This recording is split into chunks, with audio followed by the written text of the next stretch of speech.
Bienvenue au Polysécure, épisode spécial. Je suis avec Vincent Millet. Est-ce que tu peux te présenter?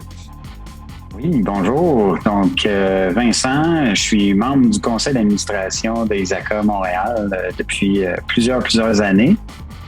Donc, ça me fait plaisir d'être avec toi aujourd'hui. Oui, c'est ça. On a eu l'idée de faire en tout cas au moins plusieurs épisodes sur les articles qui apparaissent dans le Isaka Journal, qui justement sont très intéressants en cyber. Ils vont alimenter la réflexion. Puis on va commencer avec le premier qui est l'importance d'une identité numérique au niveau national. Je vais te laisser présenter le sujet, puis ensuite on va s'amuser avec ça. Absolument. Donc, le contexte de l'article, en résumé, essaie de démontrer l'importance d'avoir un système d'identité numérique national pour, je vais dire, mousser l'économie, pour faciliter les transactions avec les entités gouvernementales, mais aussi des organisations en général. Et évidemment, de protéger la sécurité des citoyens en même temps. Donc, c'est la prémisse de base de l'article. Oui, puis c'est ça, puis c'est intéressant parce qu'on est dans un univers qui, depuis le confinement, depuis les 2 dernières années, a été énormément numérisé en quelque sorte. On a vraiment basculé de l'autre côté. Enfin, pour certains diront que ça l'a obligé les organisations et le gouvernement à faire le geste. Cela dit, au Québec, entre autres, on l'avait commencé avant, puis il y a d'autres pays aussi, mais c'est quand même, on est dans un univers où cette fluidité-là est importante, puis les bénéfices de l'identité numérique vont être de plus en plus tangibles et beaucoup plus visibles pour les gens. Effectivement, la COVID nous a confinés chacun chez soi, puis malgré tout, on avait besoin de services. Donc, comment faire pour obtenir des services lorsque tu n'as pas la capacité de te déplacer sur place? C'est là, je dirais que le bas blesse dans la façon qu'on avait ou qu'on a encore aujourd'hui à faire des transactions, peu importe avec quel service. Puis effectivement, je pense que le Québec avait démarré des travaux, mais ça prend énormément de temps à faire avancer je vais dire la machine. Donc, je pense que avoir ces discussions-là de manière récurrente sont importantes. C'est quand même un sujet très complexe. C'est pour ça que ça prend un peu plus de temps et de réflexion. C'est sûr que ça a dû accélérer depuis le confinement. Mais revenons peut-être un peu plus à la notion générale de l'identité numérique parce qu'il y a beaucoup d'aspects comme ça. Il y a des exemples nationaux comme l'Estonie qui est souvent cité, qui était un des premiers pays qui a vraiment développé de façon massive ce système-là, mais ça s'est répandu aussi à travers d'autres pays. Oui, effectivement. D'ailleurs, je pense qu'il y a des articles sur Wikipédia qui listent tous les pays avec des systèmes similaires. Dans le fond, les systèmes d'identité peuvent servir à plusieurs sauces ou à plusieurs niveaux. Personnellement, moi, je connais un peu le système qui est en place en Belgique. J'ai parlé avec le président du chapitre là-bas il y a déjà plusieurs années, puis lui, il avait déjà une carte qui lui permettait de remplir ses impôts à chaque année, de voter, puis même d'aller emprunter des livres à la bibliothèque. Donc, c'est une gamme de services qui peuvent être offertes à la population, qui peuvent être, je vais dire, très critiques ou très importantes comme le vote ou les taxes. Et de l'autre côté, peut être très anodin comme l'emprunt d'un livre. Justement, ça lève des points intéressants parce que là, cette identité-là, puis l'article le mentionne entre autres, c'est justement le profiling qui peut être fait de toute cette façon où les gens peuvent consommer cette différente identité-là parce que là, on met dans l'extrême, c'est comme si on se prenait avec notre passeport en constamment et on remettait notre passeport à quiconque le demandait pour une prestation de service. Je pense que c'est pas exactement ça qui est représenté dans ce système-là. Oui, exactement. Puis en fait, un des concepts qui a été intégré au Canada par le DIAC, c'est de dire, dépendamment avec quel organisme tu traites, tu voudras pas donner la même information. Donc, évidemment, tu voudras pas ou en tout cas, il n'y a peut-être pas un bénéfice à donner ta date de naissance lorsque tu vas à la bibliothèque emprunter un livre. Donc, tu peux, les systèmes d'authentification numérique modernes peuvent permettre de sélectionner qu'est-ce qu'on veut partager et avec qui. Puis j'irais même un peu plus loin, je dirais pour combien de temps. Ça aussi, je pense que c'est important d'y réfléchir parce qu'on n'a pas le concept de temps est important de nos jours. Par contre, c'est un concept que j'ai pas vu dans le DIAC. Puis peut-être une parenthèse, là, j'ai introduit le DIAC. C'est l'organisme ou en tout cas, je devrais dire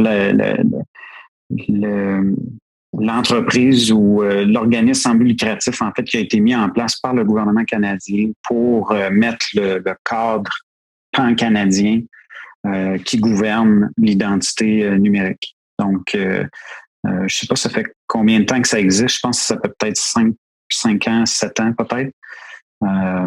Mais ils ont, en tout cas, ils ont développé un cadre qui est assez intéressant. Oui, ben, de toute façon, parce qu'il faut comprendre qu'au Canada, on est dans un modèle décentralisé. Là, même si la norme peut être établie ou convenue nationalement, c'est quand même les provinces qui sont sont responsables de mettre en œuvre ces systèmes-là. On le voit au Québec, on en a fait un. Je sais qu'en Colombie-Britannique aussi, ils en ont un déjà en œuvre, une identité numérique qui lui permet de consommer, disons, les services de l'État. Puis même à la limite, on pourrait dire que ClickSecure au Québec est quand même un ancêtre plus tellement moderne maintenant, mais qui quand même représente cette identité numérique-là de point de vue de consommation de services du gouvernement, mais qui ne s'étend pas plus loin que ça. Où on a même le numéro d'assurance sociale au fédéral qui peut être assimilé à ces structures d'identité unique-là, malheureusement facilement à perdre, puis elle est maintenant dans toutes les fuites de données. Donc, on voit tout le problème qui est associé avec ça, où l'identité numérique nous est promis comme étant pas un système qui va nous amener dans les mêmes genres de problèmes. Effectivement. C'est là que les principes de base de sécurité, confidentialité, intégrité, disponibilité deviennent très importants. Puis le modèle décentralisé a certains avantages par rapport au modèle centralisé, évidemment. Ben, c'est ça. Puis là, si on va aller plus loin, là, justement, de ton expérience d'ailleurs, il y a une certaine forme de contrôle et de vérification qui est associée à ça, justement, pour cloisonner correctement ces éléments-là. Oui, parce que tu veux pas centraliser l'identification puis l'authentification sur les mêmes systèmes, parce que ça pourrait générer de la surveillance de masse ou avoir je vais dire un risque de compromission plus important justement d'informations personnelles. Fait que c'est important de bien séparer les concepts, de bien séparer les infrastructures qui supportent ces fonctions-là. Oui, d'ailleurs, c'est ça, justement. Puis là, ça devient comme un trésor beaucoup plus grand. Si on est capable d'avoir accès à la base de données des identités numériques dont on a tous les citoyens d'un pays ou d'une province, je crois que les malveillants vont être très intéressés à y mettre la main dessus parce que là, c'est magique. Là. C'est comme trouver la base de données des NAS ailleurs que dans des fuites de données, d'aller directement à la source de ça. Fait que c'est sûr que c'est très important de mettre les mesures en place pour protéger ce genre de choses-là. Les avantages en termes de consommation, parce que là, on est habitué plus au niveau gouvernemental de l'utiliser, mais dans le privé, en quoi cela va donner des bénéfices d'avoir cette identité-là? Parce que c'est quand même au Québec, ça nous est vendu comme ayant des bénéfices aussi dans le privé. Oui, ben en fait, il y a des brèches de sécurité quasiment quotidiennes qui sont annoncées puis qui impliquent des entreprises privées. C'est quasiment, en fait, ces systèmes-là peuvent être pourraient être utilisés par les entreprises privées justement pour éviter d'avoir un amoncellement d'informations qui seraient mal gérées, pour éviter justement les fuites ultérieures. Parce qu'en réalité, il y a beaucoup d'entreprises qui collectent ces informations-là pour des besoins de conformité.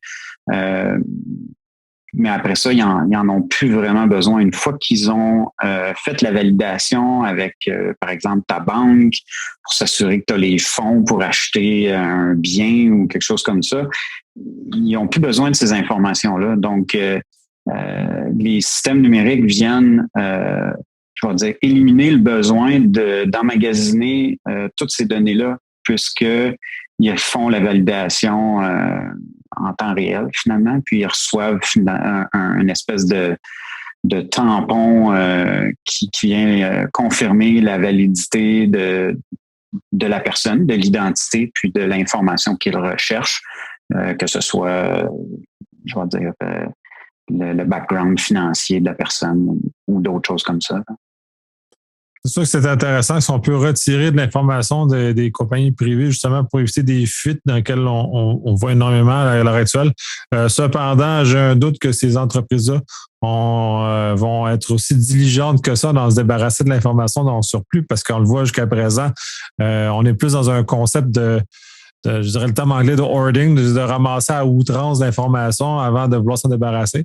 C'est bien sûr qu'au Québec, on a la PS 64 qui s'en vient, qui va venir essentiellement limiter légalement ce genre de récolte-là, comme c'est déjà le cas aussi en Europe là, avec le RGPD, où c'est plus limité ce qu'on peut récolter et comment on traite l'information. Là. Exactement. Puis en fait, le cadre qui a été mis en place par le DIAC vient dicter ces règles-là de dire, OK, tu peux pas collecter ou colliger telle chose. C'est comme je te dirais, quand tu regardes la documentation, dans le fond, c'est documenté un peu comme PCI DSS. Là. C'est des contrôles qui disent, OK, tu dois faire ci, tu devrais pas faire ça, etc., etc. Donc, c'est des principes qui touchent la sécurité, évidemment, mais qui touchent aussi la vie privée en général. Puis, dans le fond, qui oblige l'entreprise participante à demander, par exemple, le consentement, des choses comme ça. Donc, c'est sûr que ça se fera pas du jour au lendemain, mais dès qu'une entreprise décide de participer dans cet écosystème-là, là, ils deviennent un peu plus encadrés. Donc, c'est ce que ça amène, je pense, comme différenciation par rapport à ce qu'on connaît aujourd'hui, parce que tu as raison que les entreprises ils collectent à outrance. Fait que je pense que c'est un pas dans la bonne direction. Puis plus ça va être facile à utiliser, plus les entreprises en fait, les utilisateurs vont faire en sorte que les entreprises n'auront pas le choix que d'aller vers ça, selon moi. Parce que plus il va y avoir d'utilisateurs, un jour, tu vas arriver chez une entreprise, puis tu vas dire, moi, j'ai telle carte, puis tu la prends pas? Non? Je vais aller ailleurs. Puis... Surtout dans un univers où on consomme encore plus numériquement qu'on le consommait avant, surtout du moins au Québec, parce qu'on connaît. Ça va forcer justement les entreprises. Si ça peut leur forcer des bonnes décisions de sécurité, ça ne peut qu'être favorable parce que ça va tous en bénéficier parce qu'on ne fera pas partie de la prochaine fuite d'informations. Et justement, nos informations vont être mieux protégées à l'avenir, soit-on-là, que ça soit comme ça. On l'a vu en Estonie ou dans les pays où justement ces mesures-là sont un peu plus robustes. On n'entend pas beaucoup d'informations de fuite de données qui sont néfastes comme on peut entendre les histoires désastreuses aux États-Unis et au Canada. Effectivement. Puis ça amène, en plus de la sécurité qui est augmentée ou améliorée, on le mentionnait tantôt, là, c'est toute la convivialité que ça amène à obtenir des services rapidement. Puis ultimement, ça réduit les coûts aussi. Là. C'est clair. Pour l'entreprise, mais aussi pour l'usager. Oui, puis de toute façon, je préfère m'authentifier avec un système qui est justement avec mon identité provinciale dans ce cas-ci, que versus que m'identifier avec mon jeton Facebook, par exemple, comme on permet beaucoup. Parce que c'est un peu ces notions-là aussi qu'on apparaît, c'est de s'authentifier avec un fournisseur externe. Mais là, le gouvernement deviendrait un fournisseur externe, donc nous permettrait de s'authentifier sur des sites sans que que Facebook soit au courant de tout ce qu'on fait par Google ou peu importe le service d'identité qu'on consomme, là, au minimum, ça va nous sauver de tout ça. En tout cas, j'espère que le gouvernement du Québec va être sage dans ses décisions de ce côté-là aussi. Ne pas commencer à faire du traçage de ce que les citoyens font, parce que c'est aussi l'appétit des gouvernements et des corps de police. C'est quand même non négligeable à vouloir tout tracer et à vouloir tout mesurer ce qui se passe. Oui, effectivement. Puis je pense que c'est un peu pour ça qu'ils ont décidé d'aller vers un modèle décentralisé au Canada. C'est évident là, que tu ne veux pas donner à une entreprise commerciale toute l'information. Là. On pense à Facebook avec toutes les catastrophes qui sont survenues dans les dernières années avec la quantité de fuites de données qu'ils ont eues. Je pense que ça démontre là, clairement qu'il y a, premièrement, il y a eu des usages abusifs, mais qu'il n'y avait pas une sécurité convenable en arrière de tout ça.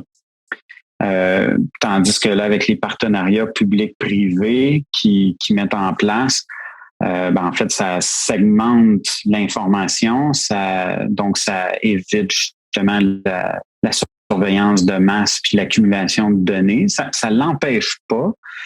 Puis comme dans toute industrie, je pense qu'à un moment donné, il va y avoir un mouvement de consolidation là, qui risque de survenir, mais pas à court terme. Fait que ça amène certains avantages. Le fait aussi qu'ils recherchent à innover dans ce secteur-là puis à amener des nouveaux joueurs en faisant ce partenariat public-privé, ça amène je vais dire, de l'innovation ou des petites entreprises à développer des nouvelles solutions. Avec le cadre qu'ils ont mis en place, encore là, ça vient s'assurer qu'ils mettent les bonnes mesures pour protéger adéquatement les infrastructures. Parce que comme on le sait, les petites entreprises, toutes les entreprises maintenant utilisent le cloud d'une certaine façon ou des services cloud. Donc, il faut absolument que ces informations-là soient conservées de manière sécuritaire et protègent la vie privée des gens. Parce que c'est la réalité d'aujourd'hui. Là. On baigne là-dedans au quotidien. Là. Donc, c'est vraiment important. Mais je pense que le modèle n'est pas parfait, mais les principes, les grands principes qui sont en arrière sont définitivement très bien, là, puis très intéressants. C'est sûr que ça peut nous amener à progresser par rapport à la situation du numéro d'assurance sociale qu'on a présentement. Il n'y a personne qui va dire non à ça. Déjà là, ça va déjà beaucoup mieux. Moi, j'ai pas mal fait le tour du sujet. Est-ce que tu as d'autres choses que tu voudrais rajouter? En fait, je pense que le site du DIAC contient vraiment beaucoup d'informations sur ce qui se fait au Canada. Fait que si les gens sont intéressés à en connaître un peu plus, il y a des vidéos, il y a des ressources sur le site. Fait que je les invite à aller voir ça. Sinon, je pense qu'on a fait un bon tour de roue sur ces systèmes-là. Ben, c'est bien, merci beaucoup. Merci à toi. Bye bye.